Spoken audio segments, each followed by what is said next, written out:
Yes sir. Yes sir, आपकी आवाज आ रही है सर। Yes sir. हाँ, कौन पूछ रहा था कुछ जिस समय डिस्कनेक्ट हुआ? कोई पूछ रहा था कुछ?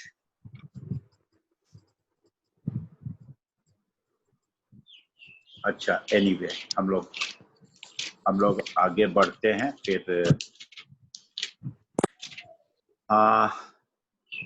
अब देखिए, ये जो सोशलाइजेशन है जिसकी हम लोग चर्चा कर रहे थे। हेलो। हाँ, तुम कुछ पूछ रहे थे? हाँ सर, पूछ रहा था मैं। हाँ, सोशल ग्रुप जो पहले था सर, जैसे हैंडीक्राफ्ट का, एग्रीकल्चर का और उससे डिपेंडेंट लोगों का, कुछ समय पहले तक। हाँ, तो सर उस टाइम में जैसे अभी हम बोलते हैं डॉक्टर्स का एक अलग ग्रुप है सोसाइटी में, पत्रकारों का एक अलग ग्रुप है, तो उस वक्त वैसा ही होता होगा सर? 3 ही टाइप के लोग रहते थे सोसाइटी में?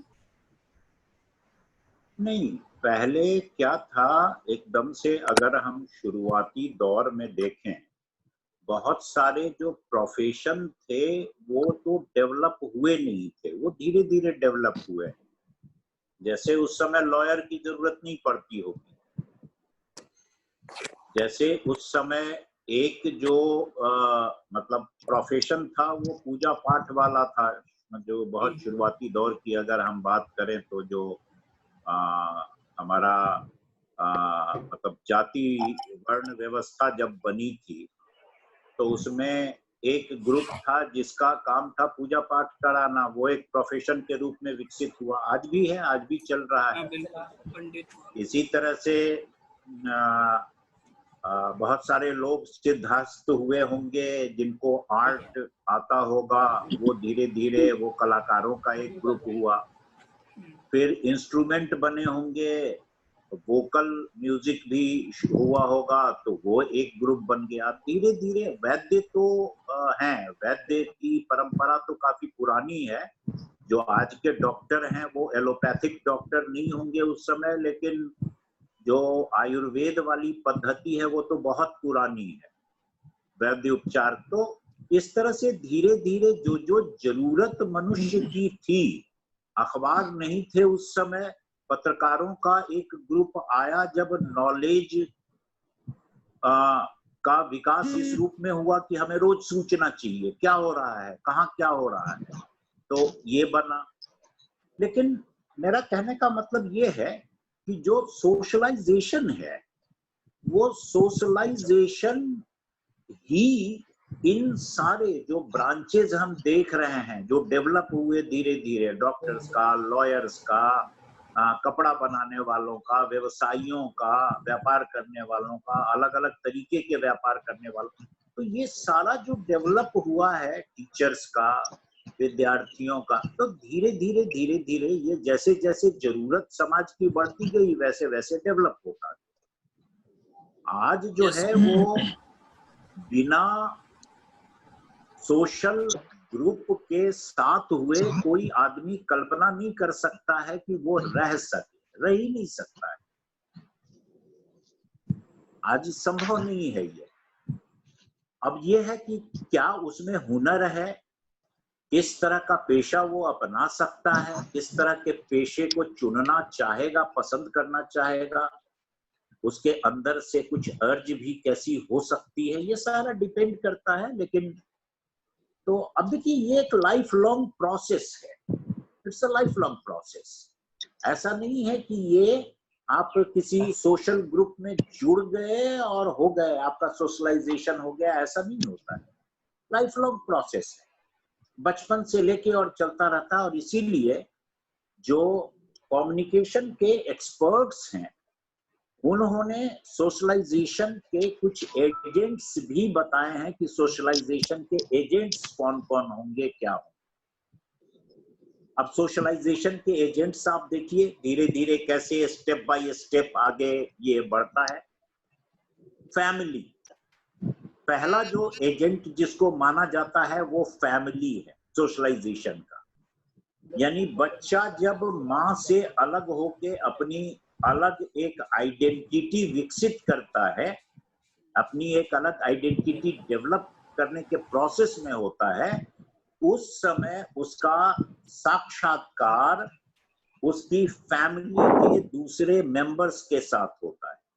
जैसे सर आपने क्या बताया, सोशल एजेंट, सोशलाइजेशन एजेंट का पहला क्या बताया आपने? Agents of socialization, agents of socialization, agents of socialisation.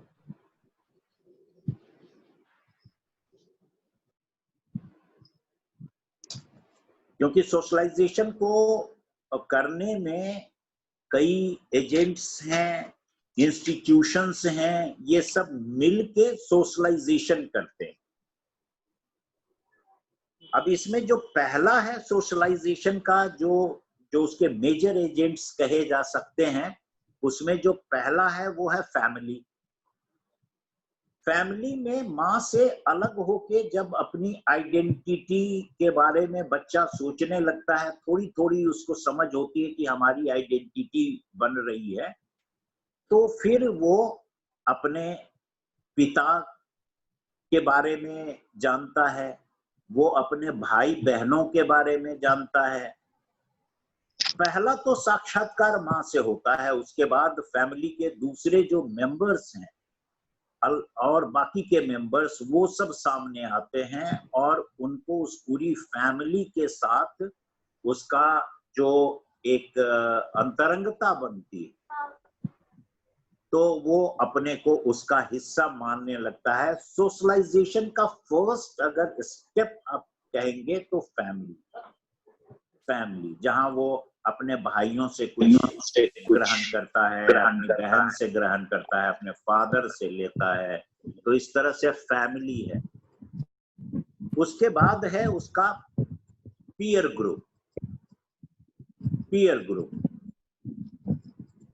वो अपने बगल के बच्चे को देखता है, अपने बगल में उसके पड़ोस में बच्चा है, उसके साथ वो खेलने को जाता है, और भी कुछ बच्चे उसके साथ जुड़ते हैं और एक पीयर ग्रुप उनका बनता है। सोशलाइजेशन का दूसरा जो स्टेप है वो यही है, वही पीयर ग्रुप, जहां बच्चा अपना अपना अपना एक समूह बनाता है, अपना एक समूह अपने दोस्तों को ढूंढ लेता है, पड़ोसियों को, पड़ोस के दोस्तों को, और वो एक पीयर ग्रुप उसका बनता है। ये पीयर ग्रुप आगे भी बनता है, लेकिन वहां से शुरुआत होती है। फिर एजुकेशनल इंस्टीट्यूशंस हैं, वहां सोशलाइजेशन का ये तीसरा एजेंट कहा जाता है, और ये सोशलाइजेशन का एक अगला स्टेप है। एजुकेशनल इंस्टीट्यूशंस, जहां यानी स्कूल वो जाएगा, स्कूल के बाद कॉलेज जाएगा, और आगे की पढ़ाई करेगा तो और आगे। तो ये एक और स्टेप है जहां उसका सोशल जो उसका अपना नेटवर्क है, और जो सोशल उसका कॉन्सेप्ट है, वो और आगे बढ़ता है जब वो एजुकेशनल इंस्टीट्यूशन के साथ जोड़ता है। आप लोग जैसे ईयान के साथ जुड़े, तो ईयान के साथ जुड़ के आपके बहुत सारे दोस्त बने, बहुत सारे दोस्तों से आपने सीखा कुछ। हेलो, हाँ जी सर। हाँ जी। तो आपने बहुत सारे दोस्तों से सीखा कुछ, उसमें से कुछ आपको लगा कि अच्छा ये मेरा दोस्त बनने लायक है, ये मेरा दोस्त बनने लायक नहीं है। किसी से आपकी वेवलेंथ मिली, वो आपके ज्यादा करीब हो गया, जो आपके ज्यादा करीब हो गया उससे आप ज्यादा इंटरेक्ट करने लगे, उसकी अच्छाइयां और कमियां दोनों से आपने सीखा।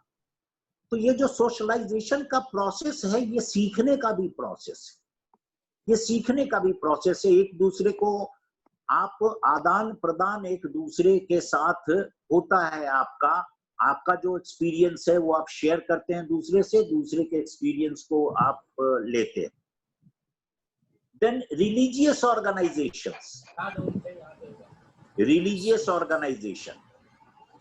आपका जो एक आपकी फैकल्टी है, वो फैकल्टी आध्यात्म की फैकल्टी है। आप आध्यात्म आप समझते हैं? Yes sir. Yes sir. तो जो रिलीजियस ऑर्गेनाइजेशंस हैं, रिलीजियस ऑर्गेनाइजेशन से भी आप कुछ सीखते हैं वहां। यानी आपका जो है ध्यान वो आध्यात्म से जुड़ता है, उस अदृश्य शक्ति से जुड़ता है, जिस अदृश्य शक्ति को मनुष्य ने ही बनाया है। ये बहुत सारे लोगों की मान्यता है कि इसको मनुष्य ने ही बनाया है, भगवान की रचना मनुष्य की ही कल्पना है, या अगर वो शक्ति है तो उस रूप में हो सकती है। और देखिए, आप रिलीजियस ऑर्गेनाइजेशन के साथ आप जुड़ते हैं तो उसकी एक्टिविटी के साथ भी आप जुड़ते हैं। कलकत्ता में अगर दुर्गा पूजा बहुत बड़े व्यापक पैमाने पर मनाई जाती है तो आप उसका जब हिस्सा होते हैं तो आप बहुत कुछ सीखते हैं। गणेश पूजा जब महाराष्ट्र में होती है तो आप उसके साथ जुड़ते हैं तो आप बहुत कुछ वहां पर भी सीखते हैं। तो इस तरह से रिलीजियस ऑर्गेनाइजेशन ये भी सोशलाइजेशन का एक एजेंट है और इम्पोर्टेंट एजेंट है, क्योंकि एक फैकल्टी आपके अंदर, मेंटल फैकल्टी ऐसी है जिसको जरूरत है, उसकी बहुत सारे लोगों को जरूरत होती है, और खास करके जो बिलीवर्स हैं, जो नास्तिक हैं, उनकी अलग बात है। उसके बाद ट्रेडिशनल मीडिया भी एक एजेंट है सोशलाइजेशन का। ट्रेडिशनल मीडिया के जरिए आप एक दूसरे से जुड़ते हैं, आपका वो ग्रुप जो है वो बड़ा होता है, आप दूसरों के साथ जुड़ के और बहुत कुछ आप अपने ज्ञान का विस्तार करते हैं, आपके नॉलेज का विस्तार होता है। You get many informations also. So associating yourself with different organizations, you get something from there, you learn when you become a part of that organization. तो ये एक है ट्रेडिशनल मीडिया। ट्रेडिशनल मीडिया कौन सा है? रेडियो, सर, न्यूज़पेपर, रेडियो है, ठीक है। प्रिंट मीडिया, प्रिंट मीडिया, ठीक बात है, बिल्कुल ठीक बात है। और सर थोड़ा सा पैम्पलेट वगैरह, पैम्पलेट। और थोड़ा सा आप अगर पीछे चले जाएं तो आप देखेंगे कि कम्युनिकेशन का एक बड़ा साधन था जिसमें लोगों को जगाने का काम होता था, समाज को कुछ ज्ञान देने का काम होता था, अवेयरनेस फैलाने का काम होता था। कठपुतली के नाच के जरिए कठपुतलियां दिखाई जाती थी। तो ये सब जो और एंशिएंट मीडिया आप उसको कह सकते हैं, जो बहुत पहले समय से चल रही है। उसके बाद मीडिया ऑफ मास कम्युनिकेशन, ये ट्रेडिशनल मीडिया के बाद एक ये है मीडिया ऑफ मास कम्युनिकेशन, यानी जो मास कम्युनिकेशन के मीडियम हैं, अलग अलग मीडियम हैं, डिफरेंट मीडियम हैं, उनके जरिए आपका जो आपके ज्ञान का विस्तार होता है। आप देखिए, आप जब टेलीविजन पर देखते हैं, हालांकि टेलीविजन को भी अब नया मीडिया नहीं कहा जाता है, it's not new media now, लेकिन फिर भी अभी एक मतलब अभी वो डेवलपमेंट के प्रोसेस से गुजर रहा है टेलीविजन। आप देखिए अमेरिका में क्या कुछ हो रहा है कोविड-19 पर, कोरोना वायरस पर चाइना में क्या कुछ डेवलपमेंट हो रहा है, क्या कुछ विचार चल रहे हैं, किस तरह के कॉन्फ्लिक्ट्स, सोशल कॉन्फ्लिक्ट्स नजर आ रहे हैं, नेशनल इंटरनेशनल कॉन्फ्लिक्ट्स नजर, ये आपको, ये सारी चीजें आपको मिल रही हैं। और उस आप देखिए मास कम्युनिकेशन ने दुनिया को एक ग्लोबल विलेज बना दिया, पूरे ग्लोब को एक बना दिया है। पूरी दुनिया अब आपके पास है, जिस दुनिया को आप बहुत दूर समझते थे, 7 समुंदर पार पहले लोग जाते थे पानी वाले जहाज पर, यानी शिप पर चढ़ के और जाते थे, और बहुत लंबा समय लगता था पहुंचने में, और अमेरिका जाते थे तो उनको लगता था कि अच्छा ये धरती तो वैसी जैसे हमारे इंडिया है, पहले लगता था कि वहां तो धरती लाल दिखेगी, लोग कुछ अजब तरीके के दिखेंगे, वो खाते होंगे तो पता नहीं क्या खाते हो, इस तरह के तो पूरे कल्चर से साक्षात्कार आपका होता था, तो उसमें बहुत परिश्रम करना पड़ता था, बहुत आपको ट्रैवल करना पड़ता था, समय लगता था पहुंचने में, देखने में, उनको समझने में। आज मास मीडिया ने आपको उनके बहुत करीब ला दिया है। रिलायंस का जब मोबाइल लॉन्च हुआ था तो एक उन्होंने स्लोगन बनाया था, कर लो दुनिया मुट्ठी में, कर लो दुनिया मुट्ठी में। आज दुनिया आपकी मुट्ठी में है। सोशल मीडिया ने, न्यू मीडिया ने दुनिया को मुट्ठी में ला दिया है, आपकी मुट्ठी में दुनिया है आज। टेलीविजन ने आपको, मतलब मास कम्युनिकेशन के इस बड़े मीडियम ने आपको जोड़ दिया है, पूरी दुनिया से जोड़ दिया है। आज इटली में क्या हो रहा है, जापान में क्या हो रहा है, पेरिस में क्या हो रहा है, ये सब आपको घर बैठे सारी सूचनाएं मिल रही हैं। हालांकि इसके कुछ बुरे नतीजे भी देखने को हमें मिलते हैं, क्योंकि कहीं कुछ होता है तो पता लगा कि हमारा सेंसेक्स भी गिर जाता है, और सेंसेक्स के गिरने से बहुत नुकसान भी होता है। तो फायदे हैं तो कुछ नुकसान भी हैं, लेकिन ये जो मास कम्युनिकेशन है, ये भी एक सोशलाइजेशन का बहुत बड़ा टूल है, बहुत बड़ा टूल है मास मीडिया। और इस मास मीडिया के जरिए आप जुड़ते हैं, आगे बढ़ते हैं, और इस तरह से आप अपने को उस पूरे, मतलब आप सोशलाइजेशन क्या, वो ग्लोबलाइजेशन आपका हो जाता है। You become a part of that globe. What is happening in US, what is happening in Britain, what is happening in a very remote other part of the country, एक globe पर क्या हो रहा है, ग्लोब और दूसरे पर क्या हो रहा है, ये सारी चीजें आपको मिनटों में मिल रही हैं, खबरें मिल रही हैं, सूचना मिल रही है। तो जो सोशलाइजेशन है वो किस तरह से आपको एक बड़ी सोसाइटी का, माने ग्लोबल स्तर पर, इंटरनेशनल स्तर पर आपको उसका हिस्सा बना रहा है, ये आप देखते हैं। यानी ये जो सोशलाइजेशन है, ये सोशलाइजेशन सिर्फ वही नहीं है जिस शहर में आप रहते हैं, ये सोशलाइजेशन है उस शहर में, उस देश में, उस राज्य में, न केवल वहां तक बल्कि आप उसके आगे अगर बढ़ें तो इंटरनेशनल स्तर पर पूरे, ये एक ग्लोबल फेनोमेना आज बन गया है सोशलाइजेशन का। और socialization is not confined to your city only, it's not that where you are living you are a member of that social group only, या जिस सोसाइटी में आप रहते हैं, जिस मोहल्ले में आप रहते हैं, वहीं तक आपका सोशलाइजेशन है, ऐसा नहीं है। ये जो सोशलाइजेशन है, ये पर्सन टू पर्सन कांटेक्ट नहीं है सोशलाइजेशन। यहाँ जो कम्युनिकेशन में जो सोशलाइजेशन की बात की जा रही है, ये पर्सनल कांटेक्ट नहीं है कि शाम को आप किसी के घर चले गए कि भैया चलो चाय पीते हैं तुम्हारे साथ, सोशलाइजेशन कर रहे हैं। वहां वहीं तक वो भी सोशलाइजेशन है, लेकिन वहीं तक सीमित नहीं है। आप 4 लोग मिल गए और आपने समझा एक सोशल ग्रुप बन गया, चलो सिनेमा चलते हैं आज, या किसी रेस्टोरेंट में जाके आज खाना खाते हैं हम लोग साथ साथ। नहीं, इतना ही नहीं है।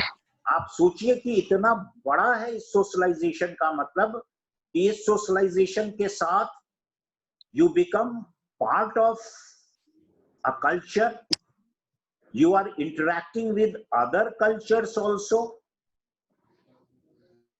you get information from different corners of the globe। तो ये जो सोशलाइजेशन है, ये आपके मोहल्ले से निकल के और पूरे ग्लोबल फेनोमेना को दिखाता है। और ये जो सोशलाइजेशन है, ये आपको वहां तक ले जाता है। इसको हम लोग इस सीमित सिर्फ यहाँ तक न समझे कि हम अपने मोहल्ले में किसी के साथ उठ बैठ रहे हैं, चाय पी रहे हैं, या उसके साथ थोड़ी देर टहल रहे हैं, पार्क में घूम रहे हैं, सिर्फ इतना ही सोशलाइजेशन नहीं है। ये कम्युनिकेशन में जो सोशलाइजेशन है, इसका बहुत व्यापक अर्थ। कोई सवाल आपका है तो आप सवाल पूछें, उसके बाद हम लोग आगे चलेंगे। सर तो प्राइमरी ग्रुप और सेकेंडरी ग्रुप क्या है? ये जो ग्रुप है ये हम लोगों ने जो चर्चा की थी, जो प्रकार हैं कम्युनिकेशन के, जो कम्युनिकेशन के प्रकार हैं, उसमें हम लोगों ने चर्चा की थी इंट्रापर्सनल कम्युनिकेशन की, फिर इंटरपर्सनल कम्युनिकेशन की, और उसके साथ हम लोगों ने चर्चा की थी ग्रुप कम्युनिकेशन। ये जो प्राइमरी ग्रुप है, सेकेंडरी ग्रुप है, ये ग्रुप कम्युनिकेशन में आता है। माने समूह जब करता है तो ये जो समूह है, ये समूह दो तरह के होते हैं। एक समूह है जो छोटा समूह होता है और उसको प्राइमरी ग्रुप कहते हैं। जैसे मान लें कि आप किसी एक सोसाइटी में रहते हैं, वहां आपने एक RWA बना लिया, रेजिडेंट वेलफेयर एसोसिएशन बना लिया। अब उस रेजिडेंट वेलफेयर एसोसिएशन के जो मेंबर्स हैं, जो ये सोचते हैं कि यहाँ का डेवलपमेंट कैसे किया जाए, उसके लिए मिलते हैं, उसके लिए बातचीत आपस में करते हैं, योजना बनाते हैं। तो एक वो ग्रुप है। एक ग्रुप है जो बृहत्तर पैमाने पर है, अब रिसर्च करता है, वो कुछ अध्ययन करता है, वो एक बड़े पैमाने पर सोचता है, और बड़े पैमाने पर, जैसे मान लीजिए इसरो जो स्पेस के कार्यक्रमों के बारे में योजनाएं बनाता है। अब वो भी एक ग्रुप है, वो भी एक ग्रुप है, लेकिन वो जो ग्रुप है वो RWA से डिफरेंट ग्रुप है, क्योंकि वो एक बड़े लेवल पर काम कर रहा है। बट यस, जो भी उससे जुड़े हुए हैं वो एक ग्रुप है। तो ये दो स्तर के ग्रुप हैं बेसिकली, और भी उसके प्रकार हैं जिसको हम लोगों ने डिस्कस किया था। तो ये है प्राइमरी ग्रुप, वो बड़ा ग्रुप है, सेकेंडरी ग्रुप है, और उसमें डिस्कशन ग्रुप भी होता है, उसमें और भी कुछ चीजें हैं जिनको हम लोग जरूरत होगी तो डिस्कस उसको भी कर सकते हैं। डिस्कशन ग्रुप तक करवाया था। हाँ, ये सब बातचीत हम लोगों ने की थी। तो ये ग्रुप कम्युनिकेशन का हिस्सा है। और उसके बाद मास कम्युनिकेशन को बहुत थोड़ा सा हम लोगों ने डिस्कस किया था, शायद इसलिए कि आप लोगों ने कहा था कि थोड़ा बहुत आपका पढ़ा हुआ है, इसलिए संक्षेप में हम लोग बात करके निकल गए।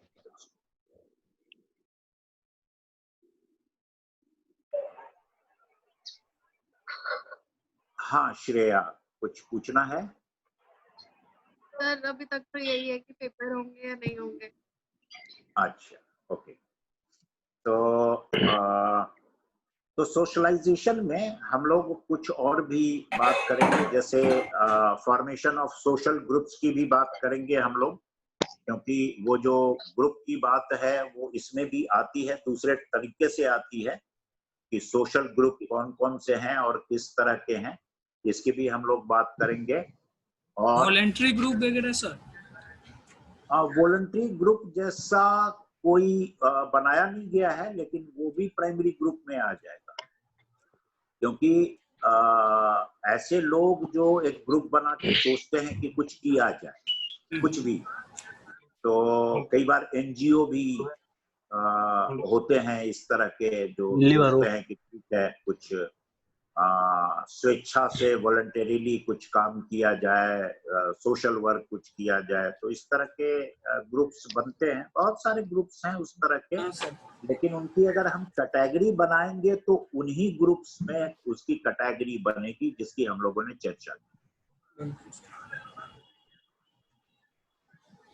तो एक चीज पूछनी है, वो ना सिलेबस से रिलेटेड तो नहीं है, पर वैसे मुझे पूछना है कि जो एग्जाम्स होंगे भी तो काफी ऐसा है कि पैटर्न चेंज हो जाएगा। जैसे पहले 8 सवालों में से हमें 5 सवालों के जवाब देने होते थे, तो अब काफी जगह पे पैटर्न चेंज हो रहा है। तो आपको ऐसा कुछ पता है क्या कि हमारे क्वेश्चन पेपर्स में भी ऐसा होगा या वैसे ही पेपर होंगे जैसे होते थे?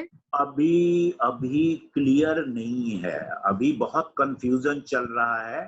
दिल्ली यूनिवर्सिटी अभी तक ये तय नहीं कर पाई है कि एग्जाम को फिजिकली हम लोग लेंगे सोशल डिस्टेंसिंग के साथ, या ऑनलाइन लेंगे, या क्वेश्चंस कम करके और फिर फटाफट खत्म 3 घंटे के बजाय, ये अभी तक तय नहीं कर पाए हैं ये लोग। अभी सिर्फ एग्जामिनेशन के फॉर्म्स वगैरह भरे जा रहे हैं और एक बार भर दिया, दोबारा फिर फिल किया जा रहा है। इसी तरह से माखनलाल चतुर्वेदी में भी बहुत कंफ्यूजन अभी भी चल रहा है। तो कुछ एकदम अभी तक पूरी तरह से क्लियर नहीं है कि पैटर्न क्या होगा। ये तो तय है कि एग्जाम तो होगा ही होगा, लेकिन पैटर्न क्या होगा। पहले जैसे बीच में एक बार विचार किया जा रहा था कि अटेंडेंस और इंटरनल असेसमेंट के आधार पर उनको प्रमोट कर दिए। यस सर, फिर क्यों नहीं हुआ ऐसा? लेकिन उसके बाद अब लग रहा है कि हो सकता है कोरोना खत्म हो जाए या ज्यादा बदमाश न रह जाए कोरोना, तो फिर चलो एग्जाम ले लेंगे। अभी वो इस महीने भर ये कंफ्यूजन रहेगा, उसके बाद ये लोग तय कर पाएंगे। सीबीएसई में भी यही था, क्या किया जाए, कैसे किया जाए। Finally they reach to a conclusion. तो अभी तक वो पूरी तरह से वो नहीं है, तय नहीं हो पाया है और बहुत कंफ्यूजन चल रहा है। या let us hope for the best. सबसे बड़ी दिक्कत क्या है ना कि कोरोना क्या करेगा यही तय नहीं कर पा रहे हैं लोग। अगर ये समझ में आ जाए कि ये कब तक रहेगा, इसकी जो इंटेंसिटी है वो कम कब होगी, फ्लैट कब से होना शुरू होगा, तो ये अगर उन लोगों को समझ में आ जाए तो शायद आगे कार्रवाई करने में इन लोगों को सुविधा हो। लेकिन इसी के कारण बहुत कंफ्यूजन है, बहुत कंफ्यूजन। सर आप तो मीडिया से हो, तो मुझे ना ऐसा बहुत दिमाग में आता है, मुझे ऐसा लगता है कि कोरोना वायरस को मीडिया ने ना कुछ ज्यादा ही बहुत ज्यादा बढ़ चढ़ के दिखा दिया है और लोगों में डर बैठ गया है। तो आपको क्या लगता है सर, ज्यादा दिखा दिया है या जो है वही दिखा रहे हैं? नहीं, स्थिति तो है, मतलब स्थिति तो है गड़बड़, इसमें कोई संदेह नहीं है। क्योंकि अमेरिका जैसे देश में अगर 1 लाख से ज्यादा लोग मर जाएं तो ये तो है, स्थिति तो है गड़बड़। और ऐसे अगर डेथ देखी जाए तो इंडिया में जितनी डेथ होती रही है अलग अलग कारणों से, कोरोना की वजह से डेथ रेट कम हो गया है। श्मशान में और ग्रेव यार्ड्स में जाने वाली जो लाशें हैं उनकी संख्या कम हो गई है पहले के मुकाबले, क्योंकि पहले बहुत कारणों से मरते थे। लेकिन अभी डेथ कम हो गया है। लेकिन ये है कि कोरोना से अगर हो रहा है और इन्फेक्शियस डिजीज है तो उसके लिए डर तो होगा। लेकिन मीडिया तो वो करता है, मीडिया तो एग्जैगरेट करता है, मीडिया का तो काम ही है एग्जैगरेट करना। अभी तो मीडिया का जो रोल है वो डराता है, नई नई थ्योरी लेके आता है, फिर अपनी ही थ्योरी को फिर उसका खंडन भी करता है फिर। तो ये तो चल ही रहा है, ये चल रहा है। मीडिया तो करता है, एग्जैगरेशन तो है मीडिया, इसमें कोई संदेह नहीं। डराने का काम तो करता है मीडिया। सर यूनिवर्सिटी की तरफ से टेंटेटिवली जुलाई में बोला गया है कि एग्जाम हो सकता है। हाँ, ये भी नहीं बोला कि ऑनलाइन होंगे, फिजिकल एग्जाम फिजिकल एग्जाम की ही बात चल रही है। उसी में डिस्टेंस बना के और बैठने की व्यवस्था करवाएंगे। लेकिन सर जो दिल्ली से बाहर के लड़के हैं, अगर दिल्ली में ऐसे ही हाल रहा तो कैसे जाएंगे वहां पर? ट्रेन में कोई इन्फेक्शन ना हो तो फिर बस में कहीं ऐसा हो कि वहीं पर कोई ऐसा इन्फेक्टेड पर्सन मिल जाए और तब जाके फिर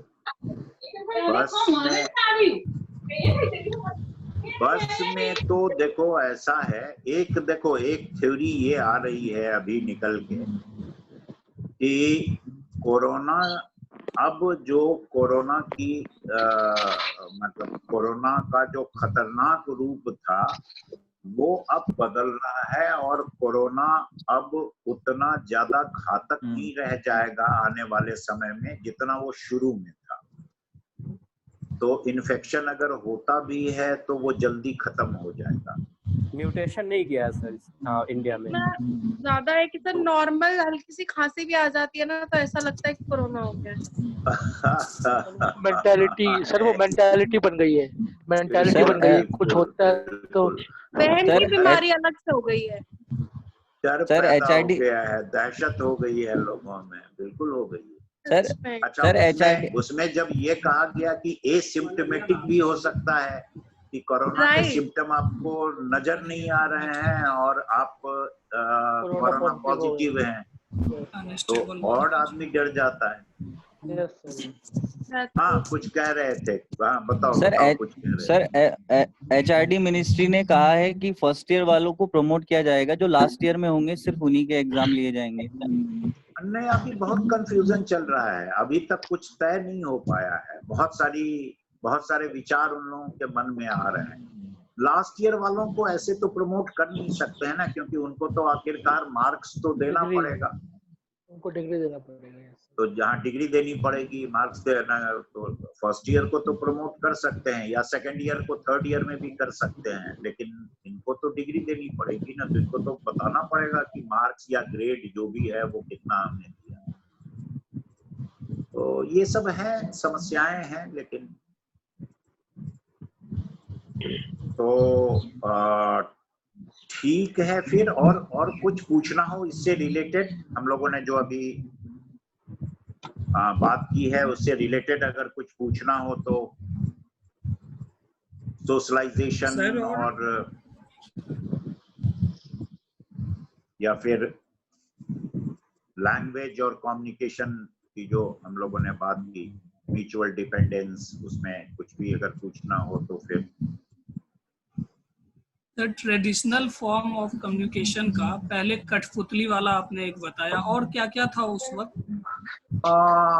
बहुत सा था। बंगाल